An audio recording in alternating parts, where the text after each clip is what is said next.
Nós somos africanos e casualmente estamos nos Estados Unidos. Não somos americanos. Vocês são melhores que os brancos. E isso não é nada demais. Não é nada. Por que ser igual a eles, então? Por quê? Por que eles podem servir de modelo? Malcolm X inspirou e aterrorizou uma nação. Somos um povo pacífico. Somos amistosos. Gostamos de quem gosta de nós. Mas não gostamos de quem não gosta de nós. Polêmico e eloquente, ele era famoso por suas palavras. As palavras lhe trouxeram a fama. E foram elas que lhe custaram a vida. Mas as palavras mais importantes de Malcolm X não foram ditas perante o público. Seu clamor mais pungente por liberdade e justiça é a sua própria história. A autobiografia de Malcolm X.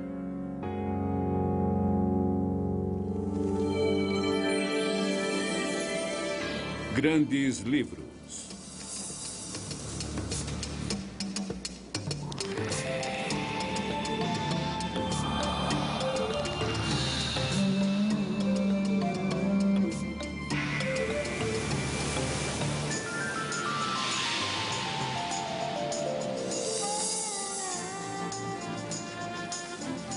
Grandes livros.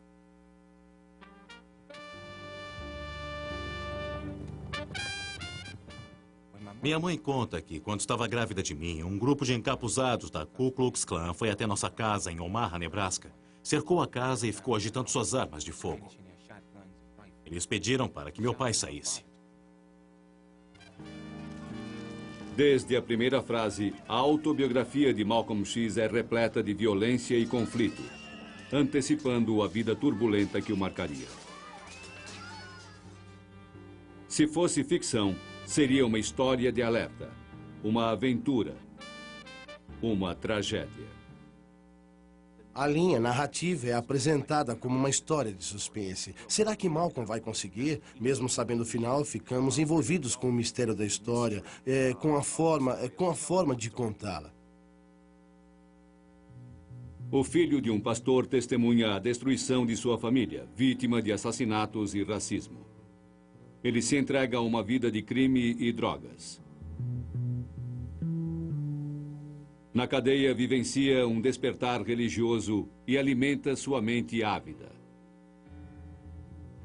Em liberdade, envolve-se rapidamente com o movimento negro muçulmano para mais tarde se desiludir com a hipocrisia de seu líder. A transformação final vem pouco antes de sua morte, quando Malcolm X se torna a voz de todos os povos desprivilegiados. Um líder que consegue ver o bem em todas as pessoas. Se fosse ficção, o inesquecível personagem principal estaria à altura dos grandes protagonistas da literatura norte-americana. Mas não é ficção. E embora seja um alerta moral, uma jornada espiritual e até mesmo uma declaração política, este livro, acima de tudo, é a história de um homem. Um homem que mudou a história. Um homem que teve a coragem de mudar radicalmente uma vez após a outra. Um homem que cedeu sua voz e, por fim, sua vida à causa da liberdade. Como Jeremias da Bíblia, que tentou evitar a autodestruição de Jerusalém, Malcolm X luta para salvar os Estados Unidos do câncer do racismo. Ele foi um dos primeiros a mostrar a realidade da vida dos negros nos guetos e relacionou sua própria experiência a uma história mais ampla. De certa forma, podemos classificar como uma narrativa escravista. Essa narrativa, claro, foi a primeira forma em que os afro-americanos expressaram sua realidade e sua consciência no cenário da literatura deste país. Como todas as narrativas escravistas, a autobiografia de Malcolm X é uma batalha, uma jornada rumo à liberdade.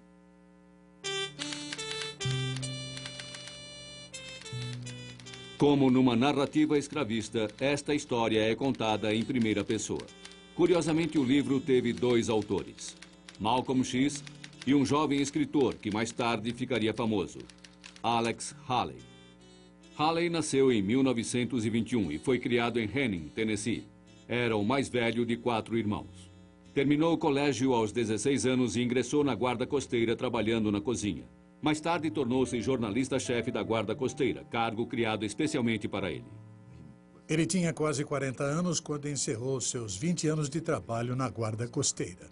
Eu tenho uma carta de Alex que diz: eu não sei o que vou fazer da minha vida, mas tenho quase certeza, quero ser escritor.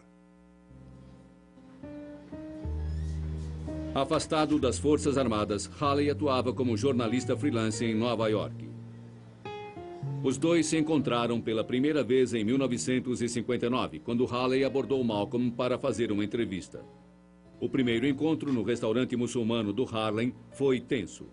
Conhecemos os detalhes graças ao epílogo que Haley escreveu para a autobiografia. Quando eu disse o que pretendia fazer, ele se irritou. Seus olhos me fulminavam por detrás dos óculos. Você é mais um que os brancos mandaram para me espiar. Eu disse que precisava realmente escrever uma matéria e mostrei uma carta da revista pedindo um artigo objetivo. Malcolm disse que promessas de brancos não valiam o papel em que eram escritas. Ele não gostava nem um pouco de Alex Haley e não confiava nele. Para Malcolm, Alex era servil aos brancos, mas ele queria alguém que contasse sua história, não que a interpretasse, e isso foi dito a Alex Haley. No início, eles tiveram sérios desentendimentos. Apesar do início conturbado, Haley conseguiu fazer a entrevista e depois fez mais 2 para revistas nacionais. Essas entrevistas originaram a histórica parceria dos dois na autobiografia.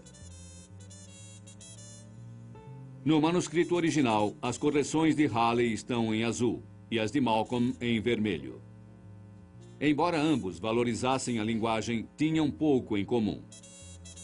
A formação de Haley era de classe média e ele era moderado em seu posicionamento político. No entanto, a história que escreveram juntos era sobre um radical norte-americano.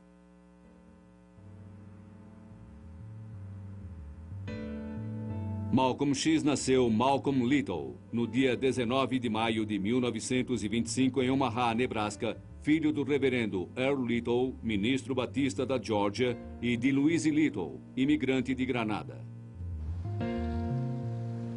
Durante a infância de Malcolm, a família viveu em Lansing, Michigan. Os pais de Malcolm faziam parte da Associação para o Desenvolvimento do Movimento Negro com Marcus Garvey.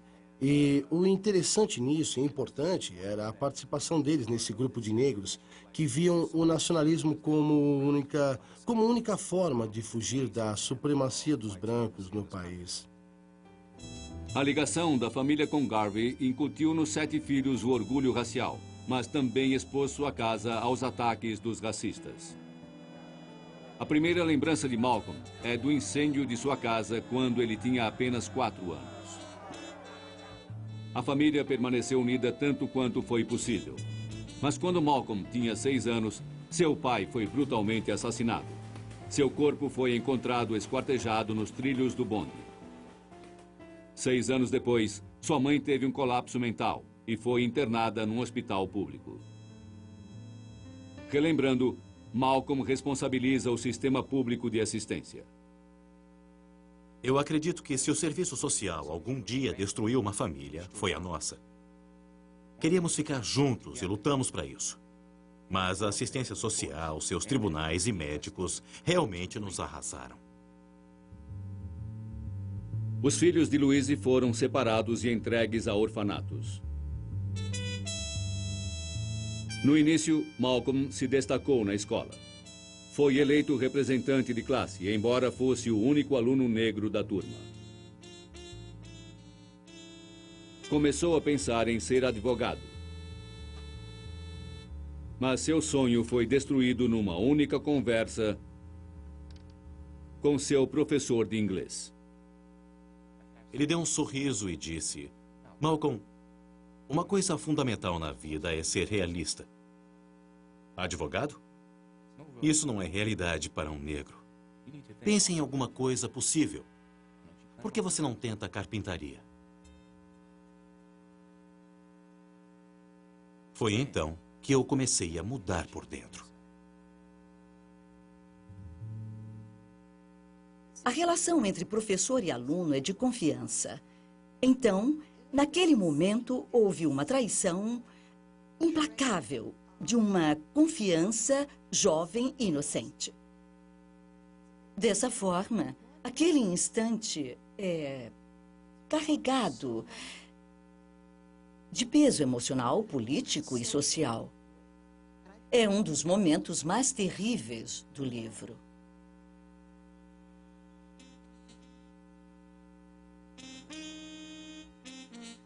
Depois da 8ª série, Malcolm foi morar em Boston com a família da irmã mais velha. Não demorou para ele ser atraído pela vida noturna da cidade. Adotou o apelido Detroit Red. Começou a trabalhar como engraxate no Roseland State Ballroom e iniciou sua vida marginal.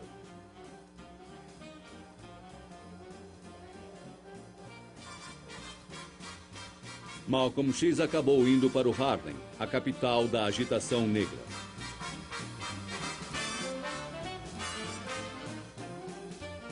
Reagindo ao ritmo alucinado da vida, ele foi seduzido pelos encantos do Harlem.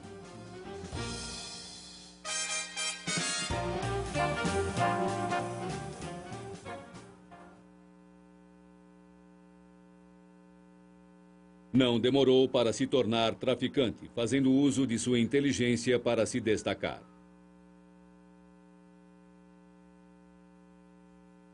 Eu vendia baseados sem parar.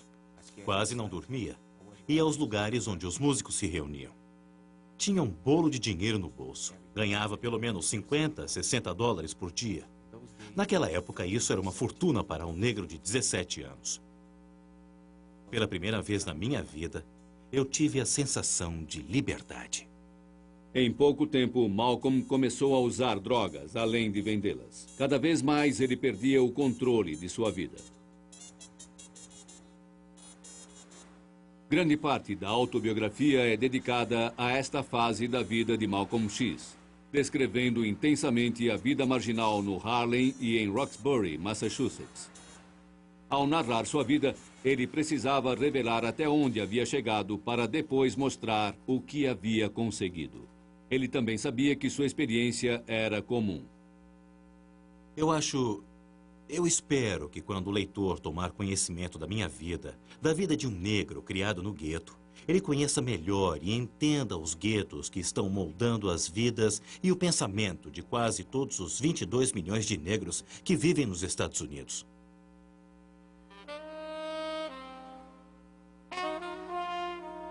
Em 1944, Malcolm voltou para Boston e sua vida de crimes prosseguiu.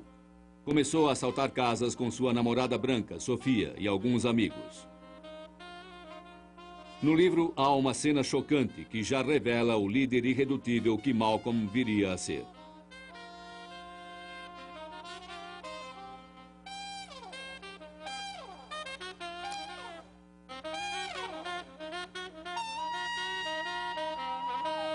No primeiro encontro da gangue, Malcolm joga a roleta russa para provar uma coisa ao grupo. Eles estavam boquiabertos. E eu puxei o gatilho. Nós ouvimos o barulho. Eles me pediram para parar. As mulheres estavam histéricas. Rudy e Short gritavam: "Red, para com isso! Para!" Eu estou fazendo isso para mostrar que eu não tenho medo de morrer, eu disse. Nunca irrite um cara que não tem medo de morrer. Agora vamos trabalhar. Eu nunca tive problemas com eles depois disso. Eles me achavam maluco. Tinham medo de mim. Essa cena da roleta russa é recriada no livro todo. Uma das coisas que fazem de Malcolm um personagem irresistível é que, de tempos em tempos, ele precisa arriscar tudo. Mais tarde, Malcolm confessou a Alex Haley que havia retirado as balas, mas a gangue jamais soube a verdade. Malcolm X foi preso em 1945. Condenado por 14 assaltos, foi sentenciado a 10 anos. Quando foi para a cadeia, tinha 20 anos e ainda não fazia a barba. Quando estava escrevendo a autobiografia, Malcolm não considerava falta de sorte ter sido preso. Ele achava que, se não tivesse sido preso, morreria por causa das drogas ou dos seus inimigos. Na cadeia, a vida de Malcolm Little foi dramaticamente afetada pela religião. Ele se transformou de criminoso em intelectual dedicado e literato. É importante perceber a jornada dele. Ele não chegou já pronto. Não nasceu Malcolm X, mas se tornou Malcolm X. Dessa forma, a primeira parte do livro, repleta de degradação, perdas e, essencialmente, tragédias, é fundamental para entender os triunfos que vieram depois. A autobiografia leva os leitores a uma jornada heróica através de uma vida. Os altos e baixos são narrados com rara franqueza. A sinceridade e genuidade com que ele narra sua vida são elementos aos quais os leitores reagem. Acho que as pessoas confiavam em sua jornada e queriam que ele a compartilhasse. As pessoas agora são atraídas pela honestidade dele. Era muito honesto. Talvez por isso milhões de pessoas ainda leiam sua história. Desde a publicação em 1965, a autobiografia vendeu mais de 5 milhões de cópias no mundo todo. Foi traduzida em 12 idiomas, incluindo japonês e servo-croata. Desde o início, as críticas foram positivas. Segundo o New York Times, trata-se de um livro brilhante, doloroso e importante. Para a revista Time, é um dos livros de não-ficção mais importantes do século. A vida de Malcolm X pode ser vista como uma história de conquistas, na qual os objetivos são espirituais. Na prisão, ele tomou conhecimento de uma seita denominada Nação do Islã. Ela se baseia no islamismo ortodoxo, uma religião mundial com cerca de 1 bilhão de seguidores. A versão norte-americana tinha também o nacionalismo negro e ensinava que os afro-americanos não deveriam se misturar aos brancos. A Nação do Islã pregava o orgulho racial e a abstinência de álcool, carne e quase todas as formas de entretenimento. Também pregava que os brancos eram monstros criados por um cientista maluco que havia feito modificações genéticas em pessoas negras. Eliar Muhammad tornou-se líder da seita nos anos 30, proclamando-se profeta divino de Alá. A religião cristã abandonou vocês. Os líderes dessa religião abandonaram vocês. A Nação do Islã não era reconhecida por grupos islâmicos tradicionais, que reconhecem apenas um profeta e pregam a tolerância racial. No entanto, sua mensagem de separatismo atraiu muitos negros insatisfeitos nos Estados Unidos, inclusive Malcolm X. Para ele, era como se Eliar Muhammad falasse exatamente sobre os problemas que ele havia vivenciado. No entanto, a fé era apenas o primeiro passo. O teste mais difícil da minha vida foi rezar. Sabe como é? Para compreender os ensinamentos do Sr. Muhammad e acreditar neles, eu precisei apenas pensar. É isso mesmo, eu nunca havia pensado nisso. Mas para conseguir me ajoelhar e rezar, para fazer isso, eu levei 1 semana.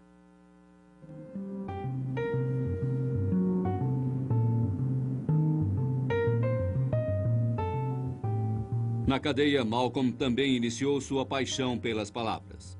Lia e estudava avidamente. Chegou a copiar à mão o dicionário inteiro. Malcolm foi libertado após 7 anos, em 1952. Ele havia mudado muito, mas ainda haveria outras mudanças. Mudou-se para Detroit, onde era integrante ativo da Nação do Islã e galgou posições rapidamente. Aproximou-se do líder do movimento, Eliar Muhammad, que, em sua opinião, havia lhe salvado a vida. Eu gostaria de apresentar um homem muito importante. Logo, o homem nascido Malcolm Little e chamado de Detroit Red mudou de nome de novo. O X substitui o nome desconhecido, nosso nome africano, que perdemos na época da escravidão. O capataz apagava os nomes, mas cada um tinha o seu. Qual era o seu nome? Não podia ser Smith ou Jones. ou Butch, ou Powell. Não era esse o seu nome. Ninguém tem esses nomes na nossa terra. Então qual era o seu nome? Por que vocês não sabem quais eram os seus nomes? Malcolm X começou a viajar pelo país, inaugurando templos. E a nação do Islã cresceu rapidamente. Ele se estabeleceu em Nova York e se tornou ministro do templo número 7, no Harlem. Malcolm entendia as pessoas do Harlem e sabia como atraí-las. Malcolm X costumava ser subestimado como apenas mais um ali na esquina, mas ele conseguiu fazer da esquina o centro do universo dos negros. Eu caminhava com ele pelo Harlem. As pessoas iam conversar e ele falava com elas na linguagem das ruas. Você está chapado, não é? Você está precisando muito de um pico, eu estou sabendo. Foi isso que os brancos trouxeram para você, mas em vez de lutar contra eles, você, é claro, prefere se destruir, está afim de mais drogas, não é? Eu sei como é. Então ele dizia, mas tem outra saída, eu já passei por isso, sabe? Eu usava drogas, mas hoje eu uso outras coisas. Em 1956, Malcolm conheceu a irmã Betty X, estudante de enfermagem que dava aulas de higiene feminina no templo. Em 1958, eles se casaram. Ao formar a família, o casal mal teve tempo para se adaptar à vida de casados. Em breve, Malcolm X viria a ser uma das figuras públicas mais polêmicas dos Estados Unidos.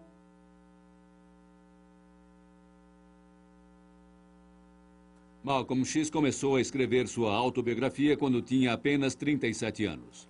Ele parecia saber que não viveria muito mais e acreditava que a história de sua vida seria seu maior legado. Queremos justiça! Muitos conhecem essa história graças ao filme de Spike Lee de 1992, baseado no livro.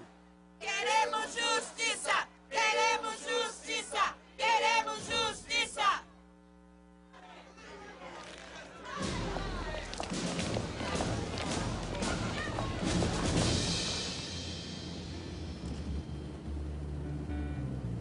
O livro lembra como o jovem ministro do Harlem passou do anonimato ao estrelato no verão de 1959. Naquele verão, o presidente Eisenhower estava preocupado com a Guerra Fria e com um novo vizinho chamado Fidel Castro. O movimento pelos direitos civis ganhava força sob a liderança do reverendo Martin Luther King Jr. O clima na época em que Malcolm fazia os seus discursos era um clima de intimidação, opressão, segregação e preconceito contra os negros. Um preconceito que ia além do que eles poderiam pensar sobre nós e chegava ao nível do que eles poderiam fazer contra nós. Até essa época, Malcolm X era pouco conhecido fora do movimento muçulmano, mas isso mudaria repentinamente. Notícias a respeito desse fenômeno chegaram até o jovem jornalista que apresentava um programa de notícias locais. A primeira vez que eu vi o nome Malcolm X, a primeira vez que eu vi o nome Elijah Muhammad, foi em junho de 1959. Um homem chamado Lou Lomax, que trabalhava comigo na época como repórter, disse o seguinte: acho que sei de uma história que pode interessar você, Mike. O que é? A nação do Islã. O que é isso? Voltaremos a falar com você em breve. Lomax e Wallace produziram um documentário chamado O Ódio que o Ódio Gerou, sobre grupos negros nacionalistas em Nova York. Não há salvação no cristianismo para os negros. O programa apresentava a nação do Islã e seu líder, Elijah Muhammad. Também foi a estreia de Malcolm X na televisão e foi um sucesso. Você pode falar com qualquer criança muçulmana e perguntar onde é o inferno e quem é o diabo. Que ela não vai responder que o inferno fica lá embaixo e que o diabo é um ente invisível que ninguém consegue ver. Ela vai dizer que o inferno é o lugar onde ela vem sofrendo e que a pessoa responsável por todo esse sofrimento que ela vem passando, que esse sim, este é o diabo. Então ela diria que o diabo é o homem branco. Lá estava ele, uma pessoa que eu nunca tinha visto. Um homem inteligente, magro e irado, com cabelos vermelhos e muito ódio. Seus olhos saltavam faíscas e ele olhava as pessoas diretamente nos olhos, empurrando-as contra a parede. Ele causou uma impressão muito forte. Apresentado apenas em Nova York, o documentário espantou os telespectadores. Na semana seguinte foi reapresentado, mas desta vez espantou o público em rede nacional. Uma boa notícia para as ovelhas pode ser uma má notícia para o lobo. Negros querendo se separar dos brancos. É certo ou errado? Quando você vê as imagens do estádio com cerca de 15 mil pessoas presentes, todas muito interessadas em Elijah Muhammad e em Malcolm, todas disciplinadas e organizadas, é óbvio que isso causa uma reação. E foi o que aconteceu. Conforme ia ficando conhecido, Malcolm X, praticamente sozinho, aumentou a nação do Islã de algumas centenas de seguidores para dezenas de milhares no país inteiro.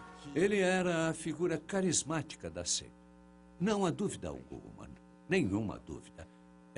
Elijah Muhammad não tinha muito poder de persuasão e não era uma pessoa carismática. E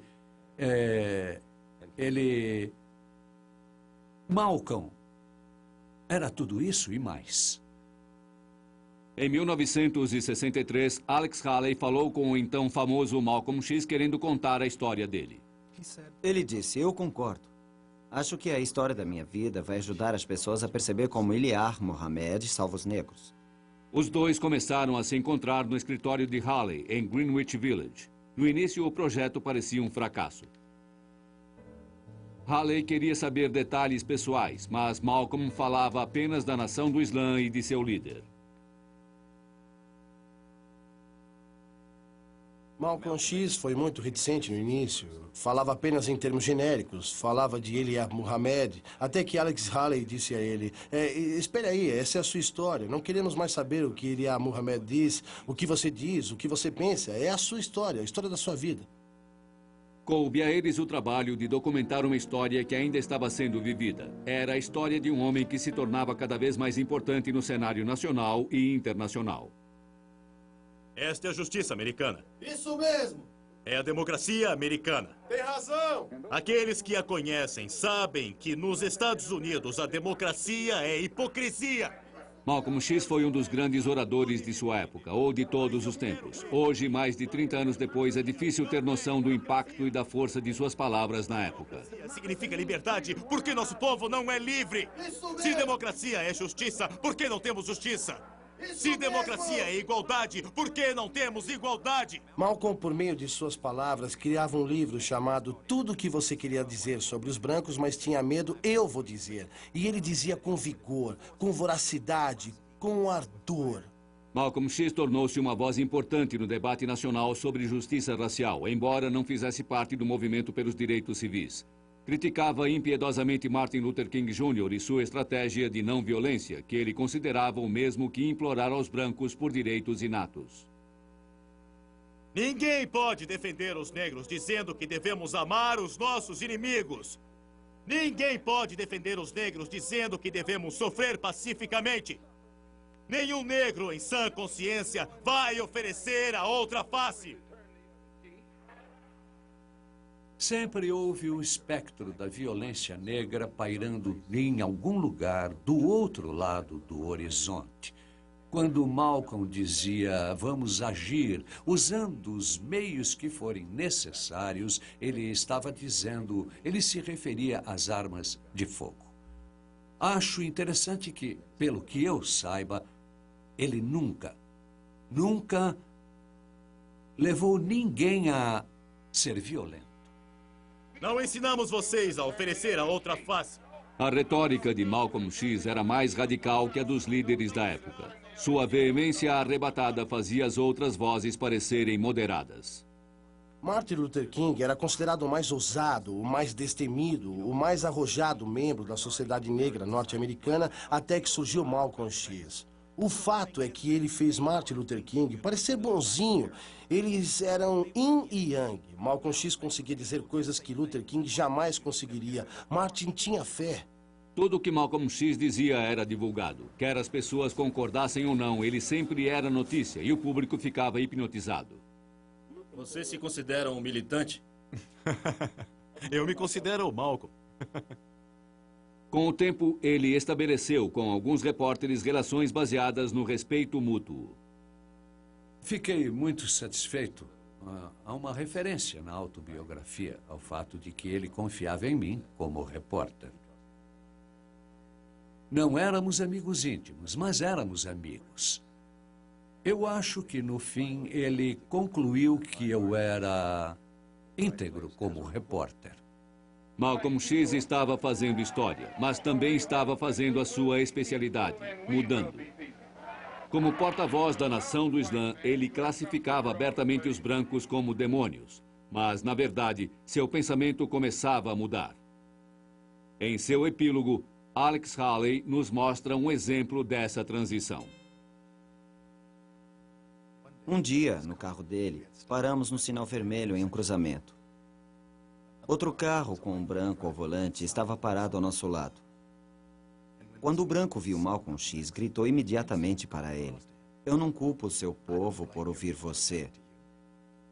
Se eu fosse negro, também seguiria você. Não desista de lutar."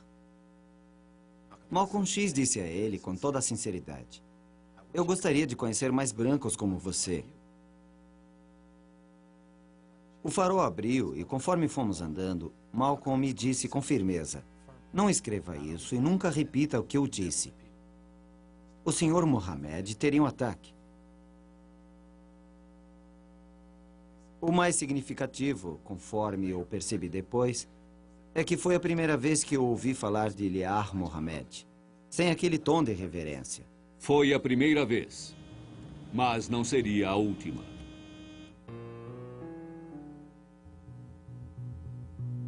No dia 22 de novembro de 1963, o presidente John Kennedy foi assassinado. Para o país, foi uma dolorosa perda. Para Malcolm X, foi o início de uma crise pessoal. Você não sente um pouco de remorso? No dia seguinte ao assassinato, Malcolm X deu uma declaração que chocou seus seguidores e seus inimigos. Quando você solta as galinhas de manhã, elas voltam à noite para o seu galinheiro e não para o do vizinho. Esse é um exemplo das galinhas do diabo que voltaram para o puleiro. As galinhas que ele criou, enfim, foram criadas na base... O público ficou enfurecido com essa irreverência. Em seu livro, Malcolm afirma que foi mal interpretado. Eu disse que o ódio dos brancos não havia sido superado com a matança de negros. Esse ódio que se espalhou sem controle acabou atingindo a maior autoridade deste país. A imprensa norte-americana não aprovou a declaração de Malcolm, pois a ideia era que todos os americanos se unissem contra aquela enorme atrocidade. Aquele crime terrível que havia tirado a vida de um líder promissor. Iliar Mohammed, enfurecido, obrigou seu ministro ao silêncio por 90 dias, proibindo-o de pregar no templo. Malcolm ficou chocado, mesmo sabendo que a represália tinha outro motivo. Ele havia descoberto um escândalo envolvendo Mohammed. Não esquecerei nunca o dia em que ele me procurou e contou a história do devasso, da devassidão do honrado Iliar Mohammed. Iliar Mohammed, líder do movimento, é pai de 8 filhos que teve com 6 meninas adolescentes. Foram 6 meninas adolescentes que eram suas secretárias particulares. Não acreditei no que eu vi. Eu disse a ele: "Você não está preocupado? Não está preocupado por fazer isso?" Sorrindo, ele me respondeu: "Por que estaria? Já estou com os dias contados." Afastar-se da nação do Islã não é simples. Os muçulmanos negros consideram seu líder um profeta divino e muitos veem o afastamento como uma traição imperdoável. Houve ameaças contra a vida de Malcolm. Quando ele estava de carro nas ruas de Nova York, em Manhattan, membros da nação do Islã e informantes seguravam a porta do carro parado no semáforo e diziam: "Vamos pegar você, vamos pegar você." O período após o afastamento deve ter sido o mais difícil da vida de Malcolm X. A organização na qual acreditava estava contra ele. A partir de então, ele seria porta-voz apenas dele mesmo e de seu povo.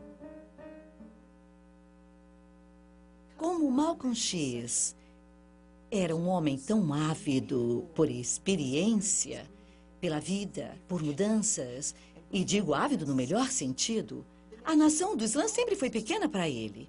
A nação jamais seria suficiente para ele. Ele sempre esteve fadado a se manifestar num cenário muito, muito amplo. Malcolm adotou o islamismo ortodoxo, religião praticada por milhões de pessoas no mundo todo. Em março de 1964, ele decidiu ir para Meca em peregrinação.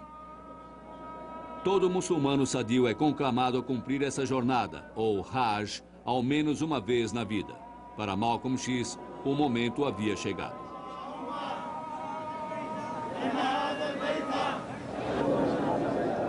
Na cidade sagrada, ele viu pessoas de todas as raças e nações rezando juntas. Foi uma revelação, mas ela já havia sido anunciada. Na narrativa de Malcolm, parece que de repente ele percebeu que os brancos eles eram bons. Mas não foi assim que aconteceu. Malcolm já havia entendido bem antes que os brancos não eram o demônio. Mas ele não podia declarar isso, não podia se revelar, estava de mãos atadas.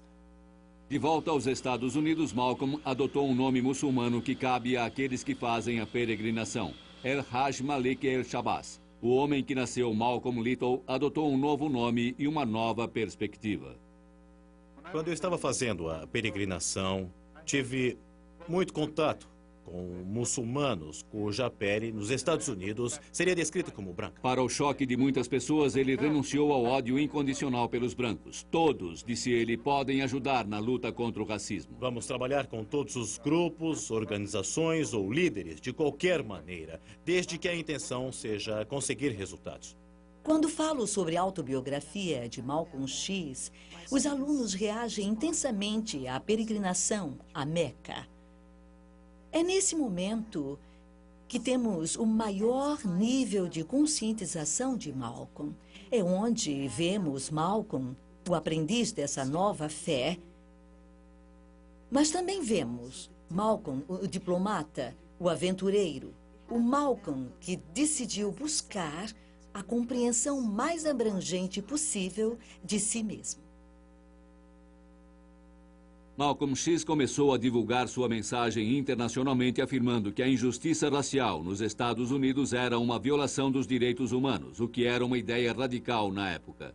Ele foi bem recebido no exterior, mas nos Estados Unidos as pessoas desconfiavam do novo Malcolm X. Um dos meus trechos favoritos da autobiografia de Malcolm X é quando ele diz: "Não me deixem sair do lugar". Ele se refere aos inimigos e aos seguidores, porque cada grupo definiu Malcolm de maneira tão restrita, em termos ideológicos, que ele não conseguia fazê-los perceber que saiu de onde estava, que evoluiu, que ele mudou de posição e que ele é outro, entende?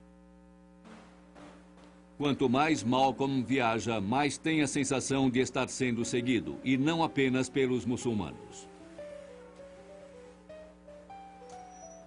No último capítulo de seu livro, Malcolm X parece se despedir.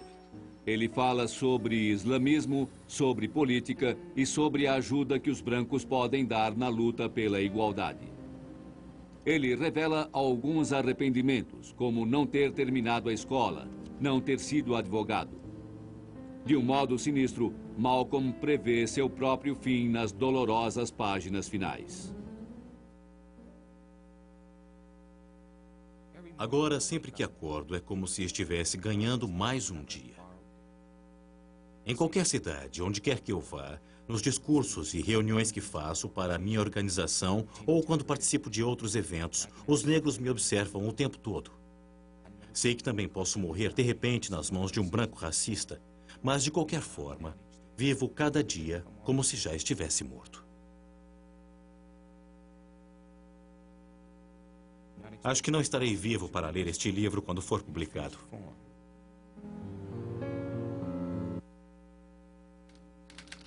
A autobiografia de Malcolm X não termina com as palavras de Malcolm.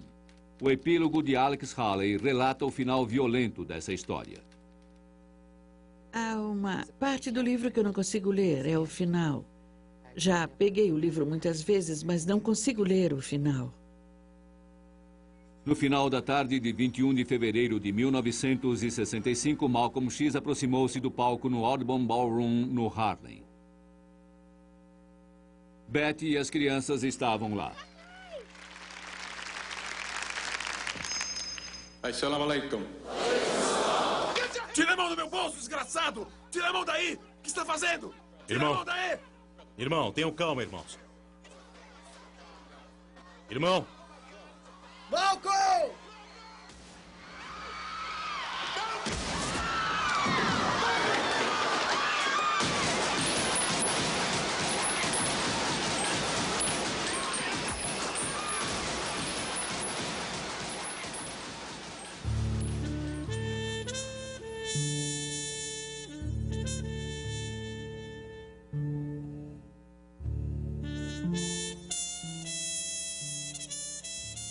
Grávida de gêmeos, Betty correu para perto do corpo do marido.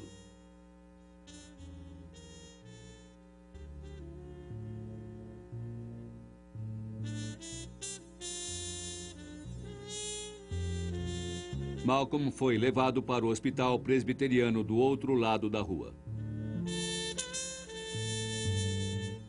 15 minutos depois, foi declarado morto. Tinha 39 anos. Seu amigo e colega, Alex Haley, teria de terminar o trabalho iniciado 3 anos antes. Ele disse que quando soube da morte de Malcolm X, ele simplesmente sentou-se e começou a escrever.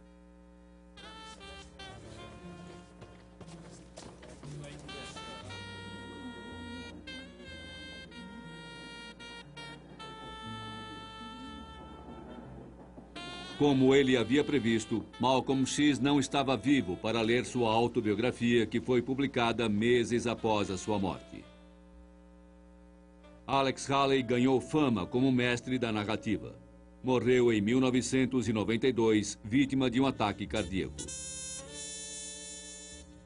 O que eles criaram juntos, a autobiografia de Malcolm X, é uma das narrativas mais intensas e inspiradoras deste século.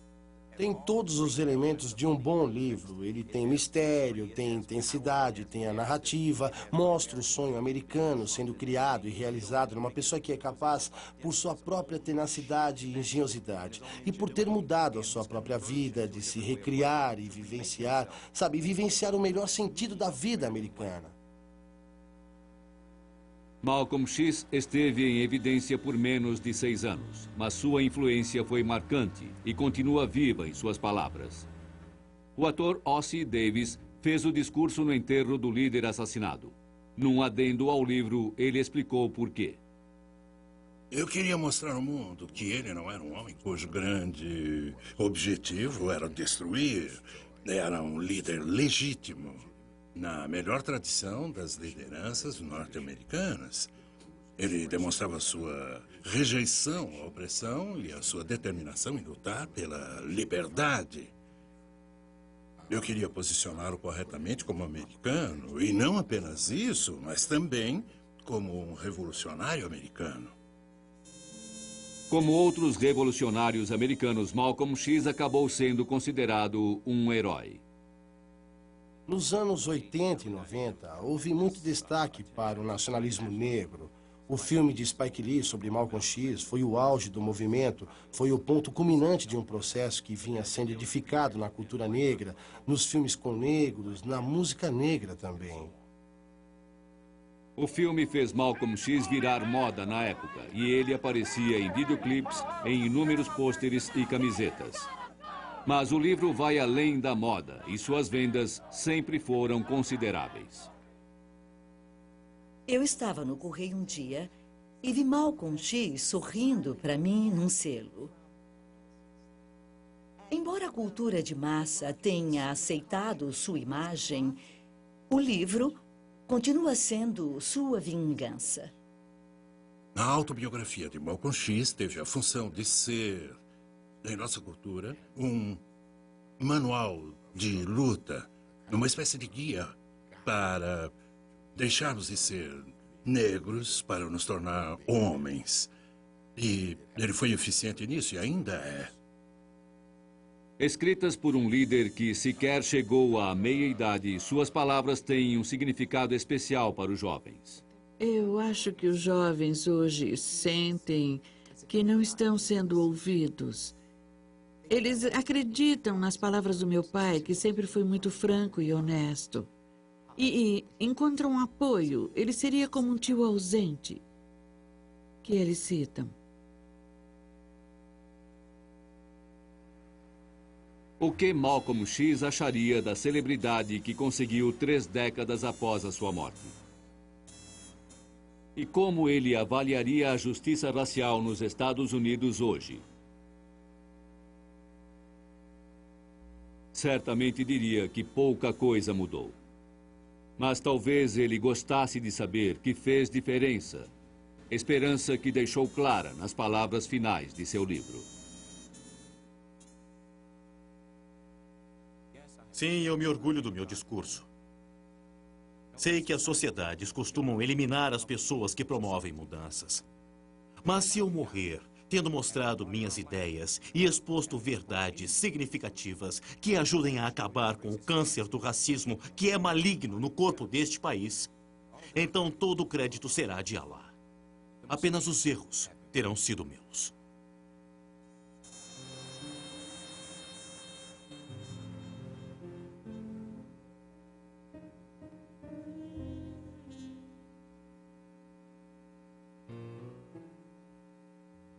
Versão brasileira, Clone.